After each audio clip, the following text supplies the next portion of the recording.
ሰላም ጤና ይስጥልን። በመላው ዓለም የምትገኙ የተወደዳችሁ የሮሃ ቲቪ ተከታታዮች የመጋቢት 20 2018 ዓ.ም የምሽት ዜናዎችን ይዘንላችሁ ቀርበናል። በጎንደር ቀጠና በአምስት አቅጣጫ ለወረራ የተንቀሳቀሰው የብልጽግና ጦር መደምሰሱ ተገልጿል። ዝርዝር የግንባር መረጃዎችን ይዘናል። በሰባተኛው ሀገራዊ ምርጫ የብልጽግና ፓርቲ ለአዲስ አበባ ከተማ ምክር ቤት 6 አርሶ አደሮችንና 2 አትሌቶችን እጩ አድርጎ አቅርበዋል። የብልጽግናው ሹም ዳንኤል ክብረትን የተቹት የቤተክርስቲያን መምህር ሲሳይ አዳነ ታስረዋል። የሮማው ጳጳስ ሊዮ 14ኛው እስራኤልና አሜሪካን በኢራን ለሚያካሂዱት ጦርነት ኢየሱስ ክርስቶስን መጠቀም አይችሉም ብለዋል። ውድ አድማጭ ተመልካቾቻችን አብራችሁ ልትቆዩ ከፈቀዳችሁ እነዚህ መረጃዎች በዝርዝር የምናሰማችሁ ይሆናል። የሮሃ ቲቪ ወቅታዊና ሀቀኛ መረጃዎች እንዲደርሷችሁ ቻናሉን ሰብስክራይብ፣ ላይክ እና ሼር በማድረግ አሁኑኑ ቤተሰብ ይሁኑ። በጎንደር ቀጠና በአምስት አቅጣጫ ለወረራ የተነቃነቀው የብልጽግና ጦር መደምሰሱ ተገለጸ። መጋቢት 19 2018 ዓ.ም የማዕከላዊ አርማጭሆ ከተሞችና አካባቢዎችን ለመውረር ከዳንሻ በመነሳት ለሶስት ተከፍሎ አንደኛው ግዙፍ ኃይል ከሰሜን ምስራቅ አቅጣጫ ተነስቶ በአሸሬ ዶጋው በኩል በማድረግ ወደ ወረዳዋ ከተማ ማሰሮ ደንብ ለመዝለቅ የተነቃነቀ ሲሆን ከ700 ሰራዊት በላይ 2 ዙ 23 2 ሞርተር የታጠቀ ሌሎች የቡድን መሳሪያዎችን ጨምሮ እስከ አፍንጫው የታጠቀ ኃይል ነው ሲል አፋብን በላይ እዝ አስታውቋል። ይህ ግዙፍ ኃይል በሌሊት ተጉዞ ዶጋው አካባቢ ጉልት ጎጥ እንደደረሰ ከጠዋቱ 2 ሰዓት አፋብን በላይ እዝ 4ኛ ደጃዝማች ኮር ረመጡ ደጀን ክፍለ ጦር ሬጅመንት 2 እና ዘራይ ክፍለ ጦር ሬጅመንት 1 በመጣመር ባደረሱበት ጥቃት ከ60 በላይ ጠላት ተደምስሷል። አንድ ስሬፍ ወታደራዊ ተሽከርካሪ ተማርኳል። አንድ ብሬን የቡድን መሳሪያ፣ 2 40 ጎራሽ ክላሽ የጦር መሳሪያ፣ 2 ኤም14 የጦር መሳሪያ ከ27 በላይ ነፍስ ወከፍ የጦር መሳሪያ ተማርኳል። ደመቀ የተባለ ለዓመታት በህዝብ ላይ ግፍና በደል ሲያደርስ የነበረ የወረዳ ሚሊሻ ኃላፊ ተደምስሷል። በዚህ ግንባር የደረሰበትን ምት ተቋቁሞ ከጀግናው ሰራዊታችን ፊት መቆም የተሳነው ጠላት ዶጋው ወደ ተሰኘች አነስተኛ ከተማ አፈግፍጎ የተደመሰሰበትን ኃይል እየቀበረ ጊዜያዊ የመስፈሪያ ቀጠናውን ዶጋው አድርጎ ተመክቶ የወረራ እቅዱ መክኖበት ይገኛል ብሏል። ሁለተኛው ከዳንሻ የተነሳ ወረራ ከሰሜን ምስራቅ ዳንሻ ተነቃንቆ ወደ ሞዓት አድጌ የተሰኘ አነስተኛ ከተማ አቋርጦ የአንገረብ ወንዝን በመሻገር ዶጋውንና ደለሳን በግራ በኩል በመተው በማሰሮ ደንብ አብርሃ ጅራ መተላለፊያ መስመርን ማሪሽ የተሰኘ ቦታ የሚቆርጥ ወራሪ ሰራዊት ሲሆን ሰፊ የሰው ኃይል አሳትፎ ማሪሽን ንጋት አካባቢ ከተቆጣጠረ በኋላ ማሰሮ ደንብና ጋብላን ከኋላ ቆርጦ የወገንን የኃይል አሰላለፍ ሚዛን ለማዛባት ሙከራ አድርጓል። ከቆይታ በኋላ ረፋድ አካባቢ ወደ ጋብላ ከተማ ለመነቃነቅ ሲሞክር የአርበኞች ክፍለ ጦር 2 ሬጅመንቶች፣ ተከዜ ክፍለ ጦርና የጎቤ ክፍለ ጦር ሬጅመንቶች በጋራ በወሰዱት ጸረ ማጥቃት ከቁጥሩ በውል ያልታወቀ ጠላት ሙትና ቁስለኛ ሲሆን ወደፊት አቅዶት የነበረው ማጥቃትም ህልም ሆኖበት ተገድቦ ወደ ኋላ ተስቦ ራሱን ለማትረፍ የመረጠውን ወታደራዊ መሬት ለመከታና ከለላ ተጠቅሞ እንዲገደብ ተገዷል ሲል እዙ ገልጿል። ሶስተኛው ጠላት በተመሳሳይ ከሰሜን ምስራቅ ሶሮቃ ተነስቶ ዶጋው እንደደረሰ ወደ በደዊ በማቅናት የማሰሮ ደንብን ደቡብ ምስራቅ አቅጣጫ ቆርጦ ለመያዝ ተልኮ የተሰጠው ኃይል በጫካ ሳይታይ በሌሊት በመንገድ መሪ ተመርቶ ገስግሶ የነበረ ጠላት በአፋብን በላይ እዝ የደጃዝማች 4ኛ ኮር አንድ ሬጅመንት በደዊ አካባቢ ተመክቶ እቅዱ ከሽፎ ሊመለስ ግድ ሆኗል ብሏል። አራተኛው የጠላት ስምሪት ከሳንጃ ከተማ ተነስቶ በወይደንባህ በኩል ተጉዞ የተንፈልን ዳገት ዘልቆ ቀጥታ ወደ ማሰሮ ደንብ እንዲገባ ተልኮ የተሰጠው ጠላት ገስግሶ እንደነበርም ጠቅሷል። ፊት ለፊት ገዢ መሬት ተቆጣጥሮ የነበረው የረመጡ ደጀን ሬጅመንት 1 ሰራዊት ተንፈል ሚካኤል ላይ ጠብቆት ነበር። አምስተኛው የጠላት የወረራ ዘመቻ አቅጣጫ ከሳንጃ ከተማ ተነስቶ ከምስራቅ ወደ ምዕራብ በጫቆና ጠባሪ በመዞር ፉጨናን ተቆጣጥሮ ማሰሮ ደንብን ለመክበብ ተነቃንቋል። የደጃዝማች 4ኛ ኮር የጦር ጠበብት አዋጊዎች በወሰዱት የወታደራዊ ዘመቻ የወታደራዊ ሳይንስ ብልጫ በኮሮ የተመደቡ ሬጅመንቶች ከመከላከል በፍጥነት ወደ ማጥቃት በመሸጋገር ከኋላ ትቶት የመጣውን የታች አርማጭሆ ዋና ከተማ ሳንጃ ከተማ የመሸገውን ጠላት በማጥቃት ከተማው የመሸገውን የብርሃኑ ጁላ ሰራዊት መምታትና ዋና ቤዙ ላይ አደጋ መጣል ተችሏል። በዚህ ግንባር የተመታና የተማረከ ሰብአዊና ቁሳዊ ጠላት ኪሳራ በውል አይታወቅ እንጂ ከፍተኛ ኪሳራ ደርሶበታል። ከሳንጃ ተነስተው ተነንፈልና በጫቆ ጠባሪ ለማጥቃት ተነቃንቆ የነበረ ጠላት ከሳንጃ በደረሰለት የድረሱልኝ ጥሪ የወረራ እቅዱ መክኖ ወደ ሳንጃ ከተማ መሪዎችን ለማትረፍ ሲብረጀረጅ እንዲመለስ ተገዷል። የሳንጃ ከተማ ምሽግ መደፈርን ተከትሎ ከሙሴ በአምብ ፈረስ መግሪያ የተነሳው የጠላት ኃይል ወደ ሳንጃ ተወርውሮ ለመድረስ ሙከራ ቢያደርግም ሳንጃ ለመሸገው የጠላት ግሪሳ በተግባር ሳይደርስለት ቀርቷል። ትናንት መጋቢት 19 2018 ዓ.ም በማዕከላዊ አርማጭሆና በታች አርማጭሆ ከተማ የተደረገው ውጊያ የጠላት ሰራዊት በግፍ የረገፈበት ሲሆን በተለይም የአካባቢው ተወላጅ ከሃዲ ሰላም አስከባሪ ታጣቂዎችን ከፊት በማሰለፍ የዘንዶ ጉድጓድ በሞኝ እጅ ይለካል እንዲሉ ከፊት አሰልፈው ጭዳ እንዲሆኑ የተፈረደበት ዕለት ሆኖ አልፏል።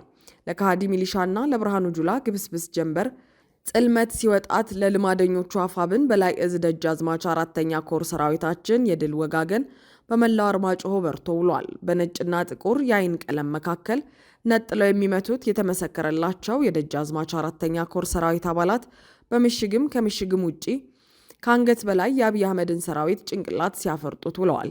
በሌላ በኩል ሚኒሊክ እዝ 106ኛ ኮር በ31ኛ ክፍለ ጦርና በኮሩ ቃኞች በዳውንት ወረዳ በኩርባ ከተማ በቅርብ ርቀት ላይ የጠላት ሰራዊት ሙትና ቆስለኛ በማድረግ ድል አስመዝግበዋል። መጋቢት 20 2018 ዓ.ም ረፋድ 2 ሰዓት ላይ ወደ ቦዳ 02 ቀበሌ እንቅስቃሴ ባደረገ የጠላት ሰራዊት ላይ እርምጃ የተወሰደ ሲሆን ከነብር ጥፍር ጭብጥ ውስጥ የገባው የብልጽግና ሰራዊት ከ11 በላይ ቆስለኛ ሲደረጉ ከ3ቱ ላይ የማያዳግም እርምጃ ተወስዶባቸዋል።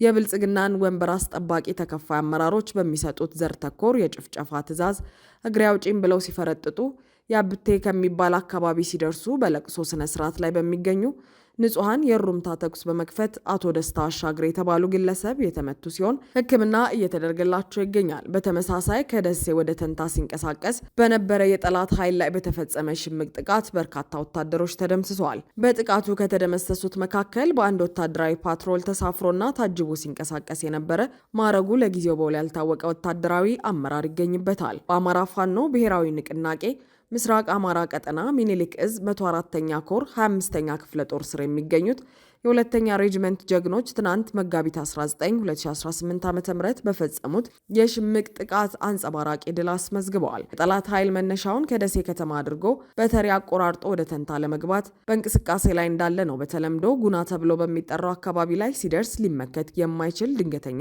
የጥቃት ውርጅብኝ የወረደበት። በዚህም በወታደራዊ ፓትሮል ተሽከርካሪው ላይ ተሳፍሮና ታጅቦ ሲጓዝ የነበረው ወታደራዊ አዛዥን ጨምሮ በርካታ ወታደሮች ሙትና ቁስለኛ ተደርገዋል። ውጊያውን ከመከላከል ወደ ማጥቃት የቀየረው ሚኒሊክ እዝ ወደ ጠላት ይዞታዎች ጥሶ በመግባት ከሚወስደው አውዳሚ እርምጃ በተጨማሪ ከሳንጃ ውግ ጀምሮ ሊመከቱ የማይችሉ የጨበጣ የደፈጣና የቆረጣ ጥቃቶችን በመፈጸም የጠላት ብልጽግና ኃይልን ማሽመድመዱን አጠናክሮ ቀጥሏል። በሰባተኛው አገራዊ ምርጫ ብልጽግና ፓርቲ ለአዲስ አበባ ከተማ ምክር ቤት 6 አርሶ አደሮችንና 2 አትሌቶችን እጩ አድርጎ አቀረበ። በሰባተኛው አገራዊ ምርጫ የብልጽግና ፓርቲ ለአዲስ አበባ ምክር ቤት ያቀረባቸው እጩዎችን አስመልክቶ አንዳንዶቹ አነጋጋሪ ናቸው። ባሳለፍነው ሳምንት ፓርቲው ካቀረባቸው እጩዎች መካከል የሙዚቃ አቀናባሪው ካሙዙ ካሳና ቀደም ሲል በኢትዮጵያ ቴሌቪዥን የመዝናኛ ዝግጅት አቅራቢና በአሁኑ ወቅት የኦዳ አዋርድ አዘጋጅ በሻቱ ቶለማርያምን አስመልክቶ በማህበራዊ ሚዲያ መነጋገሪያ ሆኖ ሰንብቷል። ሁለቱ እጩዎች አነጋጋሪ የሆኑበት ምክንያት ተብሎ በብዙዎች ዘንድ ሲገለጽ የቆየው ደግሞ ሁለቱ እጩዎች ከአሁን በፊት የፖለቲካ ተሳትፎም ሆነ ልምድ ያልነበራቸው እንደሆነ ተደርጎ ይገለጻል። ከዚህ ጎን ለጎን ደግሞ የብልጽግና ፓርቲ ለአዲስ አበባ ከተማ ምክር ቤት ካቀረባቸው እጩዎች መካከል 6ቱ አርሶ አደር መሆናቸውን ፓርቲው አስታውቋል። ወይዘሮ ፈነንግስ ስላ ዘውዱ፣ ወይዘሮ ሀዊ ባጫ ቡልቻ፣ ወይዘሮ አስቴር ከበደ ጉበና፣ ወይዘሮ አቶ ሚካኤል ከበደ ተክሌ፣ አቶ ፍቃዱ ታምራት ገሶና አቶ ሹሜ ግዛው በንቲ አርሶ አደሩን ወክለው ቀርበዋል። አርሶ አደሮቹ ለአዲስ አበባ ምክር ቤት እጩ ሆነው የቀረቡት ቦሌና ለሚኩራን፣ አቃቂ ቃሊቲን፣ ንፋስ ስልክ ላፍቶና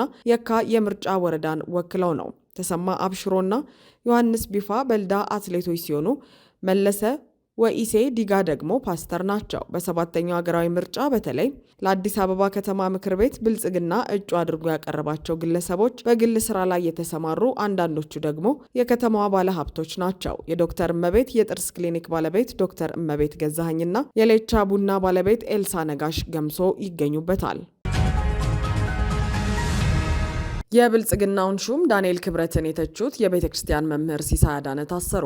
የማህበረ ወይንዬ አቡነ ተክለ ሃይማኖት የትምህርት ክፍል ኃላፊ የሆነውና ከ20 ዓመታት በላይ ያገለገለው በደረጀ ዘወይንዬ ሚዲያ ግብረ መልስ በመስጠት የሚታወቀው መምህር ሲሳይ አዳነ በትናንትናው ዕለት ከቦሌ ደብረ ሰላም መድኃኔዓለም ካቴድራል አገልግሎት ሰጥቶ ሲወርድ መታሰሩ ተሰምቷል። የመታሰሩ ምክንያት ደግሞ ሰሞኑን በሚዲያ መነጋገሪያ በነበረው የዳንኤል ክብረት ንግግር ላይ ትችቱንና ተቃውሞውን ሰፋ ባለ ቪዲዮ መግለጹ እንደሆነም ተነግሯል። ዳንኤል ክብረት የብልጽግና ዋና ወሳኝ አገልጋይና የእልቂት ጠማቂና አማካሪ በመሆናቸው የብልጽግና ሰዎች ዳንኤል እንዲነኩባቸው አይሹም። ስለሆነም አብይ አህመድንም ሆነ አዳነች አቤቤን መተቸት በብልጽግናው ዘንድ እንደ ከባድ ወንጀል እንደሚቆጠረው ሁሉ ተላላኪዎቹ እነ ዳንኤልን መተቸትም ወንጀል መሆኑን እያሳዩ ነው። የሮማው ጳጳስ ሊዮ 14ኛ እስራኤልና አሜሪካን በኢራን ለሚያካሂዱት ጦርነት ኢየሱስ ክርስቶስን መጠቀም አይችሉም አሉ። እስራኤልና አሜሪካ በኢራን ላይ ያካሄዱት ያለው ጦርነት አንድ ወር በሞላው በአሁኑ ወቅት የካቶሊክ ቤተክርስቲያን ጳጳስ ሊዮ 14ኛው እግዚአብሔር ጦርነትን የሚያካሂዱ እጃቸው በደም የተጨማለቀ መሪዎችን ጸሎት አይቀበልም ሲሉ ተናግረዋል። ጳጳሱ ቫቲካን ውስጥ በሚገኘው የቅዱስ ጴጥሮስ አደባባይ የሆሳዕና በዓልን ለማክበር ለተሰበሰቡ በ10 ሺዎች ለሚቆጠሩ ሰዎች ባደረጉት ንግግር የትኛውንም ጦርነት ለማካሄድ ኢየሱስ ክርስቶስን መጠቀም አይቻልም ብለዋል። የሰላም ንጉሥ የሆነው ኢየሱስ ጦርነትን አይቀበልም፣ ጦርነት ተቀባይነት እንዲያገኝ ስሙን መጠቀም አይቻልም በማለት ጦርነትን ተቃውመዋል። ለጳጳሱ ንግግር ምክንያት የሆነው አንዳንድ የአሜሪካ ባለስልጣናት አሜሪካና እስራኤል በኢራን ላይ በጋራ የከፈቱትን ጥቃት ተገቢነትን ለማሳየት መጽሐፍ ቅዱስን በመጥቀሳቸው ነው። ባለፈው ረቡዕ በአሜሪካ የመከላከያ ሚኒስቴር ፔንታጎን ውስጥ በተካሄደ የጸሎት ስነ ስርዓት ላይ ሚኒስትሩ ፒት ሄግሴት ክርስቲያናዊ ጥቅስን በመጥቀስ ጸሎት አድርገው ነበር። የሚጠቀሟቸውን ቃላት በጥንቃቄ በመምረጥ የሚታወቁት ፖፕ ሊዮ በኢራን ላይ የሚደረገው ጦርነት እንዲቆም በተደጋጋሚ ጠይቀዋል። ባለፈው ሰኞ ደግሞ በአየር የሚደረጉ ጥቃቶች ማንንም የሚለዩ ባለመሆናቸው እንዲታገዱ ጠይቀዋል። የየመኑ ሁቲ ታጣቂ ቡድን በቀይ ባህር በኩል የሚያልፉ መርከቦች ላይ ጥቃት መፈጸም እንደሚጀምር ማስጠንቀቁን ተከትሎ የአውሮፓ የባህር ጉዞ ደህንነት ተቋም መርከቦች ከየመን የባህር ክልል እንዲርቁ አሳሰበ። የአውሮፓ ህብረት የባህር ትራንስፖርት ደህንነት ተቋም በኢራን የሚደገፉት ሁቲዎች በንግድ መርከቦች ላይ ጥቃት ሊፈጽሙ ስለሚችሉ በተለይ ከቀይ ባህርና ከኤደን ባህረ ሰላጤ እንዲርቁ አስጠንቅቋል። ይህ ማስጠንቀቂያ የወጣው የሁቲ አማጽያን ቅዳሜ ዕለት በእስራኤል ላይ ሚሳይሎችን ከተኮሱና ተጨማሪ ጥቃቶችን እንደሚፈጽሙ ካሳወቁ በኋላ ነው። ሰፊውን የየመን ግዛት የሚቆጣጠሩት ሁቲዎች ከህንድ ውቅያኖስ የዓለም አቀፍ የንግድ መስመር ወደ ሆነው ቀይ ባህር መግቢያ በሆነው የባቤል ወደብ መተላለፊያ ላይ ጥቃት በመፈጸም የንግድ መርከቦችን እንቅስቃሴ ማደናቀፍ አቅም አላቸው። የአውሮፓ ህብረት የባህር ኃይል ተልዕኮ ጨምሮ እንዳስጠነቀቀው ከአሜሪካና ከእስራኤል ጋር ግንኙነት ያላቸው የንግድ መርከቦች ያለው ስጋት እስኪቀንስ ድረስ ከየመን የባህር ክልል መራቅ ለደህንነታቸው ጠቃሚ መሆኑን መክሯል። የደህንነት ተቋሙ ባወጣው ሪፖርት ላይ በቀይ ባህር ለሚተላለፉ ከእስራኤል ጋር ግንኙነት ላላቸው መርከቦች ያለው ስጋት ደረጃ ከፍተኛ መሆኑን አመልክቷል። ጨምሮም በቀይ ባህር በኩል የሚያልፉ ከአሜሪካና ከእስራኤል ጋር ግንኙነት የሌላቸው መርከቦችም ስጋት ያለባቸው ሲሆን ይህም በመካከለኛ ደረጃ ላይ ይገኛል ብሏል። በኢራን የሚደገፉት ሁቲዎች ለ2 ዓመታት ጋዛ ውስጥ ጦርነት በተካሄደበት ጊዜ የእስራኤልን ጥቃት በመቃወም ለፍልስጤማውያን ያለውን ድጋፍ ለማሳየት በቀይ ባህር በሚተላለፉ መርከቦች ላይ ጥቃት ሲፈጽሙ እንደነበር ይታወሳል። አድማጭ ተመልካቾቻችን የሰዓቱ የሮሃ ቲቪ ዜናዎች የተከታተላችኋቸውን ይመስሉ ነበር። አብራችሁን ስለነበራችሁ ከልብ እናመሰግናለን። ሰላም።